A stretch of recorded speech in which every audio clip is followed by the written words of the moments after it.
Welcome, hello, and welcome to the fourth and final Brain Injury Awareness Lunch and Learn webinar. My name is Shauna Fenwick and I am your host today. While we meet today on a virtual platform, I'd like to begin by acknowledging the Indigenous peoples and traditional territories on which all of us here today live, work, and play. In Victoria, we live and work on the traditional unceded lands of the Lekwungen-speaking people, the Songhees and Esquimalt nations. Please join me in a moment of reflection to acknowledge the Indigenous peoples and ancestral lands where you are joining us from today.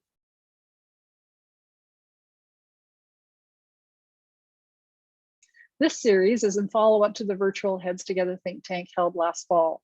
In all of these sessions, our aim has been to foster constructive conversations about integrating brain injury, mental health, and addiction services. A secondary intention of the series is to connect people working in the sector and thereby strengthen the brain injury support network. Today's topic is, before you mark the ballot, government responsibility at all levels.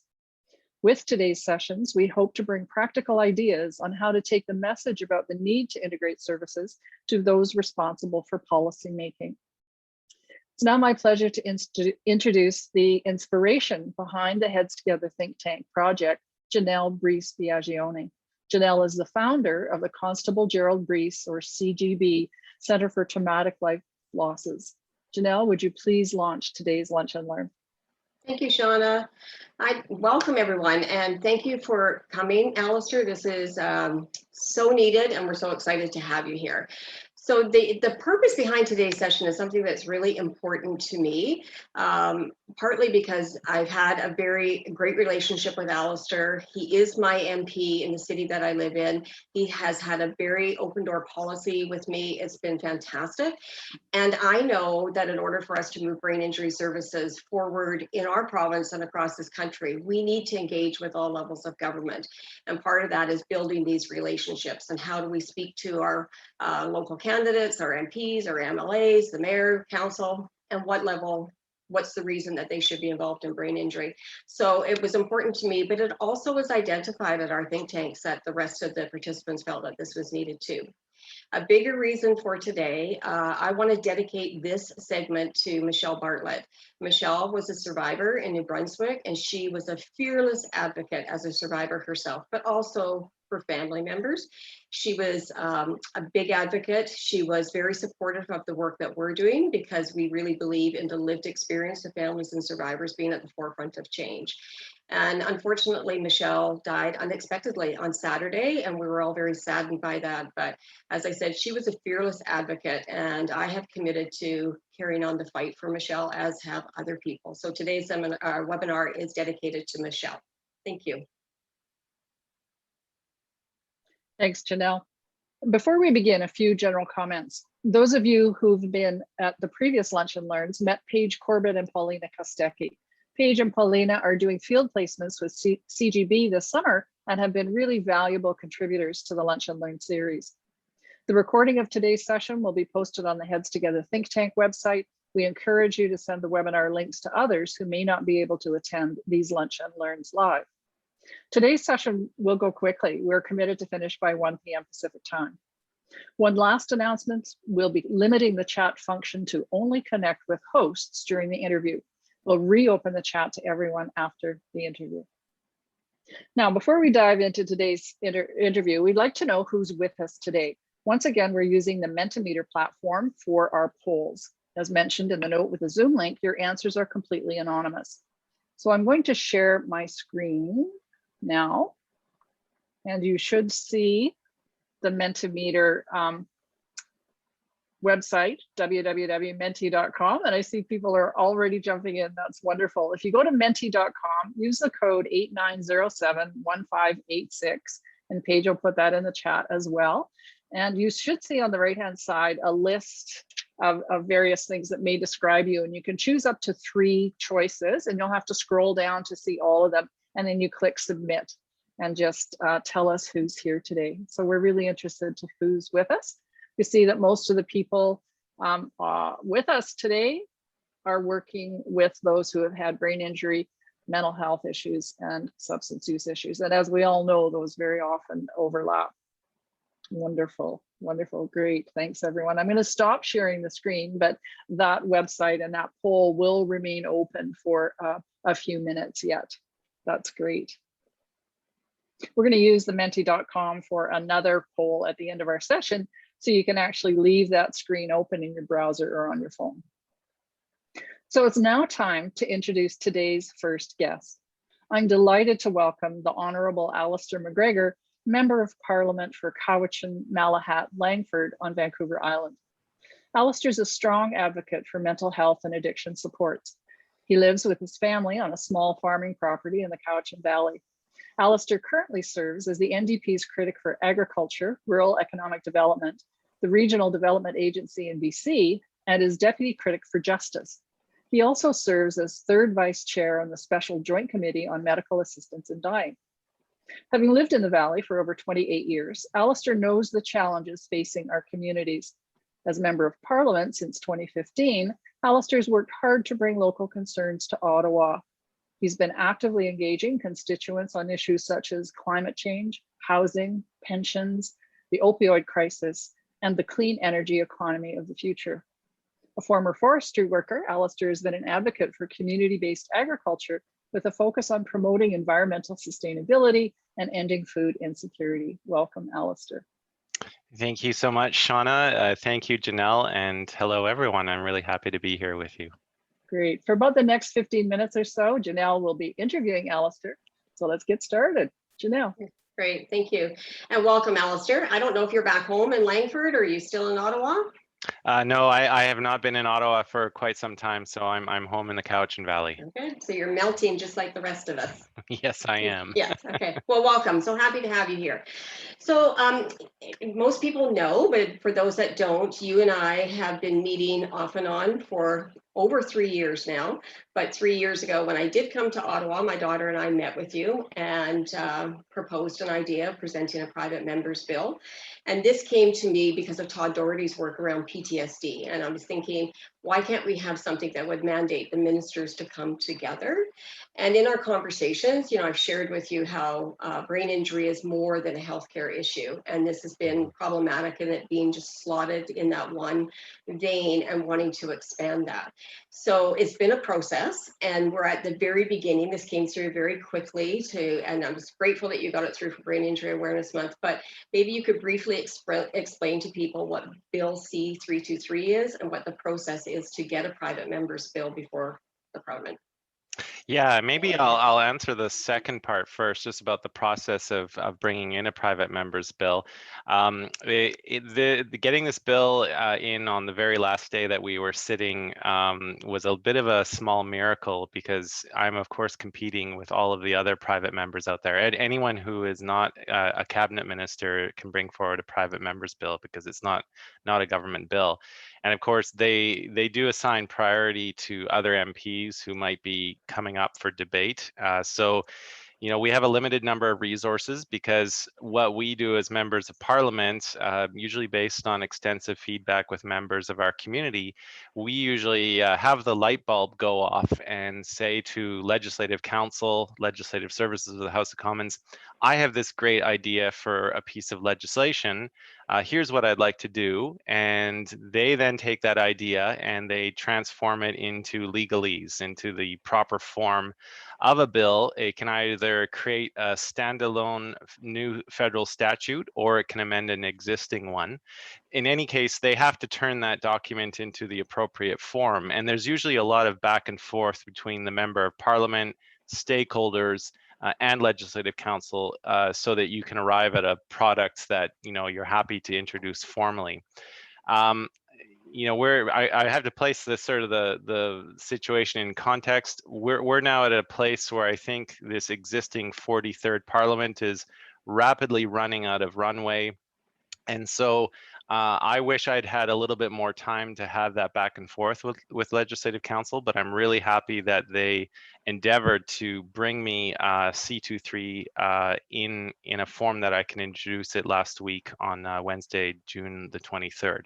So now that we've gotten to that stage, now that the bill is public, what essentially it is, you know, I had to approach, because brain injuries generally fall under provincial jurisdiction given that it's primarily considered a health issue. I'm of the opinion that I've always been of the opinion that the federal government has a strong leadership role that it can play in terms of healthcare delivery. Yes, the provinces are responsible for the individual delivery, the maintenance of our hospitals, and so on. But we do have a Federal Canada Health Act for a reason, and I've always been a proponent for expanding that into areas like dental care, like pharmacare. And I guess when it comes to trying to find a way that you can get the federal government involved, it comes into sort of developing these quote unquote national strategies. We've had other examples where Elizabeth May was very successful in developing a national strategy to tackle Lyme disease as one very recent example several parliaments ago. But it's just really a way of trying to get the federal government involved so that we don't have this patchwork quilt approach to a problem that affects Canadians no matter what province or territory they find themselves living in. So if you can make sure that all of the medical experts, the stakeholders, the people who are involved in the day-to-day dealings with brain injury, whether it's acquired or traumatic, making sure that they are using the best practices, bringing it all together, into a coherent national strategy that, you know, in the end is going to serve to benefit everyone. So in a nutshell, that's essentially what Bill C-323 is. That's fantastic. And so one of the things that you educated me on was that the federal government is responsible for brain injury in the territories and with our veterans, right? And then Yes. the other provinces have the jurisdiction, or the jurisdictions have the healthcare. So there is a reason for the federal government to be involved as well. Absolutely. So with certain groups such as Canada's veterans, with current serving members of the military, with the Indigenous peoples of Canada, and in the territories, the federal government does have that role to play. Also, for providing healthcare for new immigrants who may not yet have status with the provincial systems, such as refugees. There's also a role. So yes, we live in a very complex federal system. I often call Canada a land of jurisdictions, but through the morass, we do find a way forward. And again, it's just really about making sure that whether you're a Canadian living in Prince Edward Island or here in British Columbia, you're going to eventually and hopefully benefit from a coherent national approach to a very real problem. Right. And we do know that our Indigenous people are overrepresented in brain injury. And our vets, there's a high rate of that as well. So going forward, what are the next steps when the House rises again? And is there an opportunity to tweak this if it can go forward?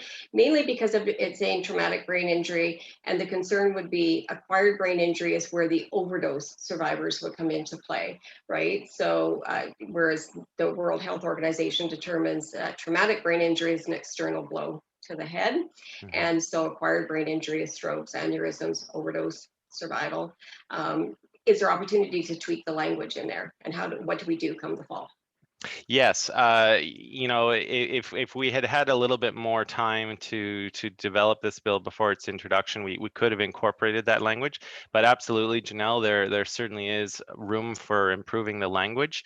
The next stage in the legislative process would be for the bill to come forward at second reading debate. Second reading debate, it usually lasts just 2 hours. They schedule 1 hour each on different dates. And during second reading debate, basically members of Parliament are rising in the House of Commons to give their opinion on the principle of the bill. So do they think overall, does this bill have a good idea, and does it deserve to be sent to committee for further review? If the House does agree at second reading, the bill will be forwarded to the appropriate committee. I think in this case, we have designated the Standing Committee on Health. And at the Standing Committee on Health, that's when they would receive the bill. It's a much tighter group of members of Parliament, usually people who have been serving for many years, so they're quite familiar with a lot of the subject matter related to health. And they would call forward, each party would have the opportunity to call forward witnesses who would then come and testify before the committee, give their opinion on the overall status of, brain injury, education, treatment, and all of those options, what the current state is in Canada. and they could look at the existing clauses within the bill itself and make recommendations, saying, I think on this particular clause, you could change the language to incorporate this. Once the committee is satisfied that they've heard from enough of the Canadian public, because members of the public can also send briefs. They can also request to appear before the committee. It's at that point that members of the committee would then take steps to propose amendments to the bill based on some of the feedback that they had heard. And then the committee would go through a clause by clause review where they would, vote on various amendments to the legislation. If amendments are adopted by the committee, the bill is then reported back to the House with amendments. And then that report stage of the bill gives the larger House of Commons the opportunity to examine the committee's work and also to maybe propose further amendments if they thought, if individual members who were not members of the committee had thought the committee missed something. So it's a long drawn out process, but we have each of these stages in the process for a very good reason, because we want to make sure that any bill that makes it through this gauntlet arrives at the finish line for royal assent in the best possible form that it can be. Right. So, going forward, and one of the, as devastating as COVID-19 has been, one of the silver linings in all of this for me, looking at it, is that every level of government and every political party came together to work on a healthcare issue. And that's so important, because I've been saying brain injury, mental health, and addiction is everyone's problem. I know you're with the NDP, but you are my member of parliament. I'm in your riding. That is my connection with you. Our charity is nonpartisan, but other people on here will also, their MP may be in another party. How do we get people to go forward to connect with their MP to garner more support for you, and for all of us, actually, for a bill C-323, given that there's different parties? And also, maybe, because it's interesting with all that you do, like in agriculture, like I wonder, do people think, oh, well, my MP doesn't deal in mental health and addictions, he's in agriculture? How do they approach them and know that these are social issues that everyone has a vested interest in? Well, earlier, I think it was in the previous parliament, in the 42nd parliament in its final days. So this would have been, around April or May of 2019. The government was just hearing so much feedback from members of parliament on how the opioids and mental health crisis was affecting different ridings. And so they took the opportunity to schedule what's called a take note debate, which usually happens after adjournment of the House, and it gives members the opportunity to, basically speak out on an issue of pressing concern. I was present for the take note debate, and I was really struck, no matter what political party a member of parliament was a part of, they were all facing the same problems, whether it was in rural Ontario, in downtown Halifax, in parts of Alberta. This crisis is affecting all corners of our country, and it does not matter what stripe your MP belongs to. So yes, I may be the agriculture critic, meaning that I certainly, for a large part of my work in Ottawa, do take a very close interest in agricultural issues. But my job can be really, as a member of parliament, generally can be divided into three parts. Yes, there's my critic role, but there's also my parliamentary duties, and there's also my constituency work. And first and foremost, I'm responsible to the people of the riding of Cowichan, Malahat, Langford. And I know, based on what I've seen in my community, the people I've spoken to, the small businesses, the family members, we have a real crisis on our hands, not only here in the Cowichan Valley, but also down in Langford and in Lake Cowichan. It's really all throughout. So that's primarily my responsibility. And when it comes, to your question about how do you engage with your MP or candidate, I think they're all very well aware of the issue. But, if you wanted to direct their attention more specifically to this bill, there are opportunities where you could start an e-petition, which is an easy way. The House of Commons has an amazing instruction on how to do that, and you can share it quickly and easily through a link, through email to all of your network to your friends and your families to get them to sign on, and that will elicit a government response. But I mean, let's not kid ourselves. We're probably maybe a month or two away from the federal government deciding to call an election, and in my mind, there's no better opportunity than during a federal election to get candidates on the record and try and actually get their commitments on what are you going to do to specifically address this crisis. I mean, here in British Columbia, we've had a provincial health emergency going on, I believe now since 2016. The federal government has not yet responded in kind, despite repeated calls. And that for me is one of the most frustrating things I've had to deal with now being in my 6th year in this position, is to see that the federal government has stepped up in some areas, but they have not yet unleashed the required resources to effectively deal with this crisis. And we know what they're capable of, Janelle, because as you said, the last 15 months have been a model of the opposition and government working together to confront the COVID-19 crisis. I just wish that we were also devoting the same energy and resources to fighting mental health, addictions, and brain injuries as a result of those. Well, I can promise you that it will be something I'll be repeating to all these people, that you came together, you worked together, you did something positive with it, something that was pretty devastating to this country. So it can be done. And so I think I have time for a couple more questions, but I know that the leader of the NDP, Jagmeet Singh, you were successful in bringing him here for a town hall meeting. I was able to ask him a question. He did share that he has a personal injury lawyer background and he's very familiar with brain injury. So is it fair to say that we'll be able to get Mr. Singh's support in moving this forward as well, and to make possibly this a platform kind of issue that could be carried forward?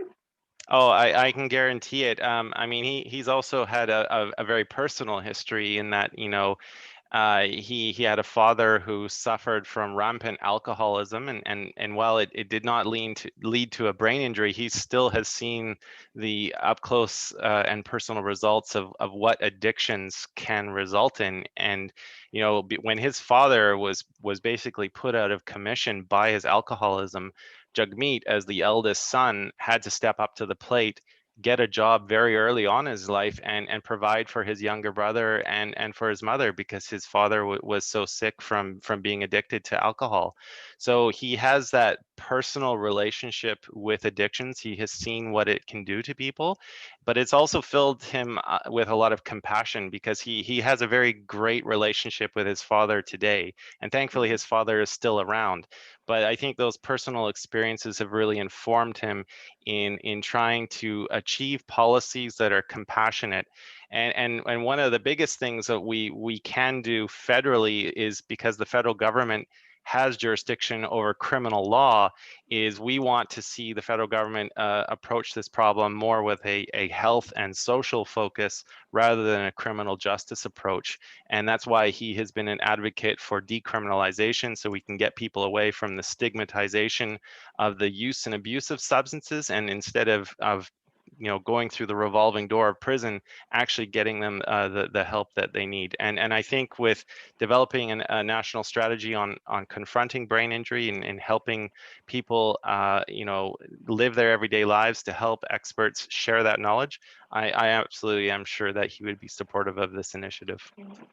Well, I really appreciate all of your work on this, and I thank you so much for always having an open door with me. Sometimes I think you want to just close your eye, here she comes again, but I really appreciate that you've always welcomed me into your office and to connecting with me and to being here today. This is great. Thank you. Oh, my pleasure. I really appreciate this. So thank you very much. Okay, thank you. Shauna. Okay. Thanks to Alistair for the leadership that you've demonstrated in bringing forward this private member's bill about a really critical health issue right across the country. And you've stepped out and shown some really remarkable leadership. So thank you for that. I love the way you talk about having a coherent national strategy. Love that.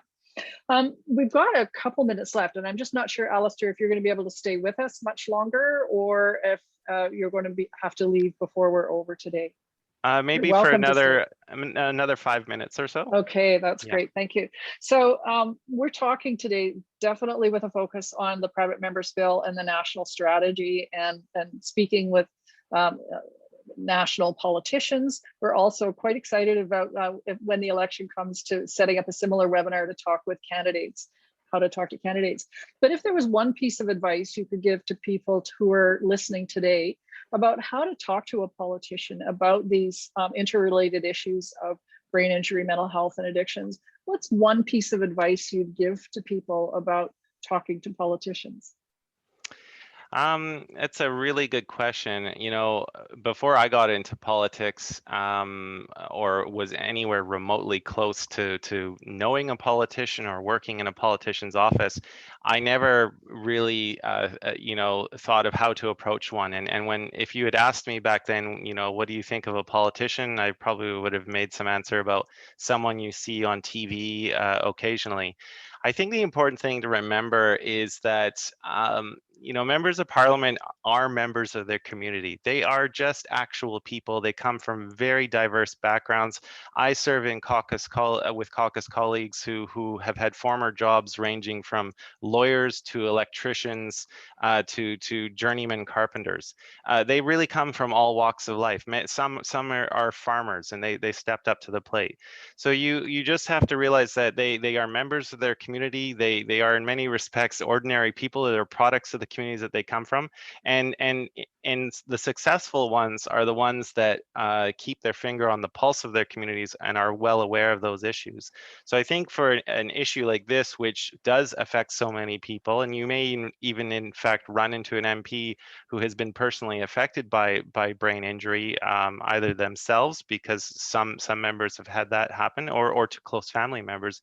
And so just you understand that, you know, there is the possibility of making that empathetic link to them. And I think on an issue like this, which as was referenced in our earlier conversation, is so obviously a nonpartisan issue, it's an easily approachable one. There's no argument for or against this. We just know it's the right thing to do. It's something that I think, you know, a lot of them will be open to speaking about. Great, thank you. Well, you've certainly personified the ease of talking with a member of parliament today. It's been wonderful to have you with us. And thank you for certainly introducing the private members bill, and thank you for your good advice about, let's just talk to our neighbor who happens to be a member of parliament or member of provincial legislature or member of city council, municipal council. So thank you very much today for coming to be with us. My pleasure. And you know, I have to tip my hat to Janelle. I really appreciate you know, how involved she's been on this issue. And Janelle, I'll never tire of opening the door. I'm sure we'll speak many times more in the months ahead. And you know, this is just a first step, and it's a worthy one. So I appreciate what you're trying to achieve here. Thank you very much. Great. Thanks, Alistair. Have a Thank wonderful you. summer. And who knows, someone might be at your door as a candidate when the election looms in the fall. So thank you very much. Thank you. It's now my pleasure to introduce our second guest, Michelle McDonald. Michelle is the Executive Director of Brain Injury Canada. She has over 2 decades of experience working in the nonprofit sector. For the last 11 years, Michelle led organizations focused on ensuring those living with the effects of acquired brain injury are valued, supported, and engaged in communities. As Executive Director of Brain Injury Canada, Michelle led the organization's strategic direction, including work on solidifying Brain Injury Canada's position as a credible information source, the development of a comprehensive resource-based website, and collaborating with those with lived experience, families, health service providers, and the medical and research communities. Michelle sits on a number of committees, alliances, and working groups. Michelle's here today to tell us about a specific piece of political action she's undertaking. Welcome, Michelle.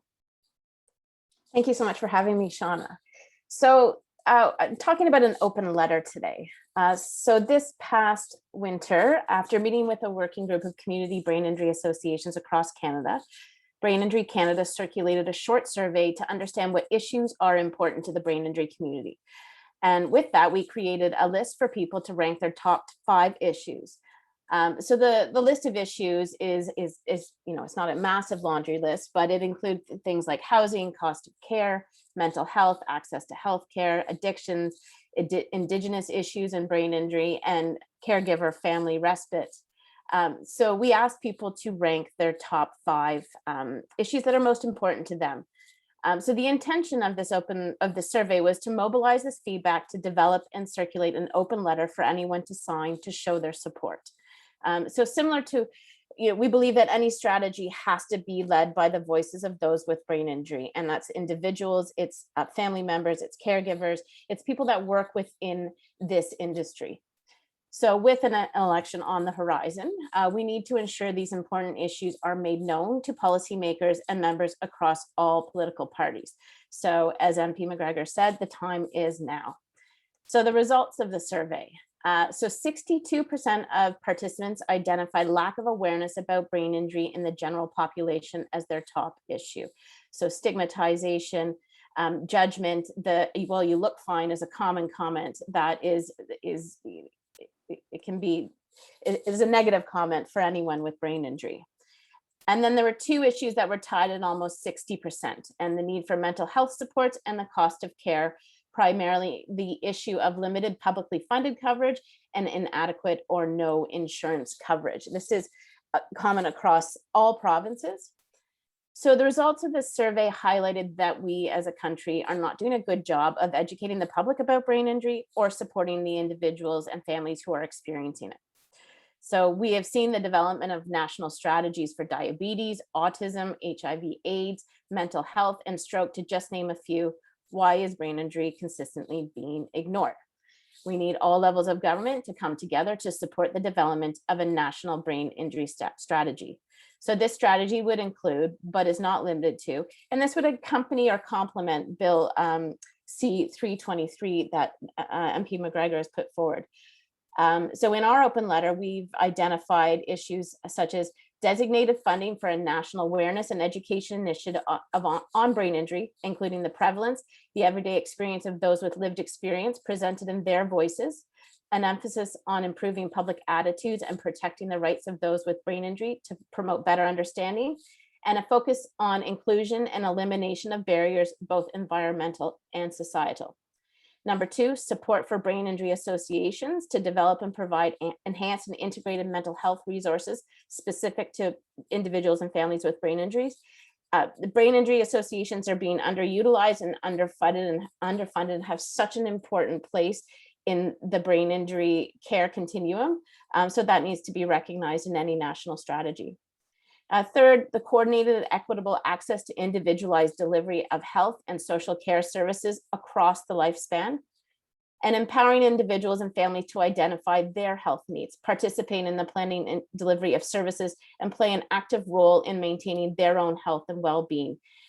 They want to have their own voice. They want to be empowered in their care, and what choices are made for them or with them. I encourage everyone to sign the open letter and pass it through your networks. It can be found at www.braininjurycanada.ca/open letter. We'll perhaps pop it into the chat once the chat opens up. A strategy needs to be developed, and it needs to be developed with the inclusion of the voices with those with lived experience. I'm encouraged by the private members bill put forward by MP MacGregor and hope the community as a whole can come together to make this strategy happen. Thanks very much, Michelle. The open letter coming at the same time that this private members bill has come out is just a wonderful thing. And if you could put the link to the website in the chat, that would be wonderful, and really encourage everybody to go to that link to see the open letter and to send it along. So thank you very much, Michelle. No Appreciate problem. you coming today. Thank you for having me. As we've been doing in our past webinars, we're going to be moving to breakout rooms next. And those will be breakout rooms of about 2 to 3 people. We've only got one question for you today, and I'll share that on my screen. Just take a moment. The issues we've been talking about in these webinars are very complex and very interrelated. And to bring some focus to the conversation, we'd really like you to talk about what key message about integrating brain injury, mental health, and addiction services is most important to communicate to politicians. And it's really your choice whether you talk about federal, provincial, or municipal.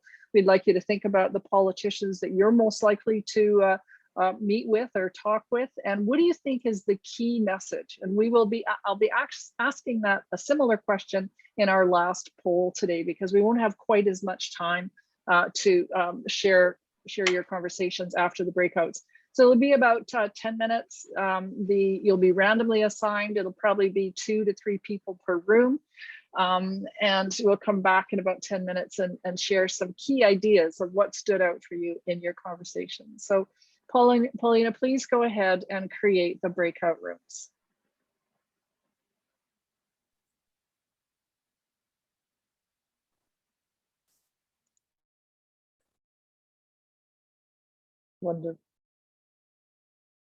Wonderful. Thanks everyone for coming back. Our sharing time is a little bit shorter this week because we had 2 speakers. So anyone like to comment on what stood out for you from your conversations about key messages for politicians? And you can raise your hand by clicking on the reactions at the bottom or just waving at me.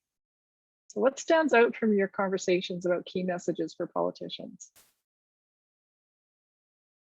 Bob, thank you. Go ahead. And then Tony, thank you. Bob first. The key message was really about affordable housing or affordable support housing for brain injury survivors. We're working together, a group of parents, and this is the main concern that we have. And with my discussion with Dale and Cassie earlier, we feel that the initial contact would be at the municipal level versus provincial or federal. Great, great. So housing, thank you very much, Bob. Tony, what about you? What stands out from your conversation? You're on mute, so you'll have to just unmute yourself.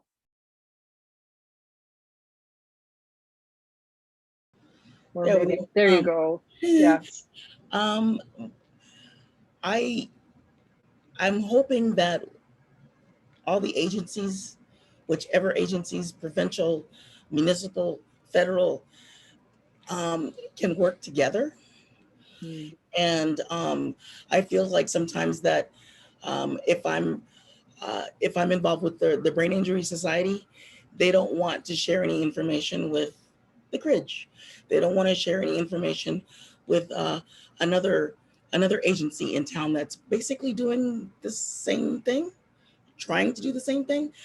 I'm not sure if that's because of funding or what, but there's got to be some kind of a universal function that we can all these different agencies can come together and work together under one umbrella.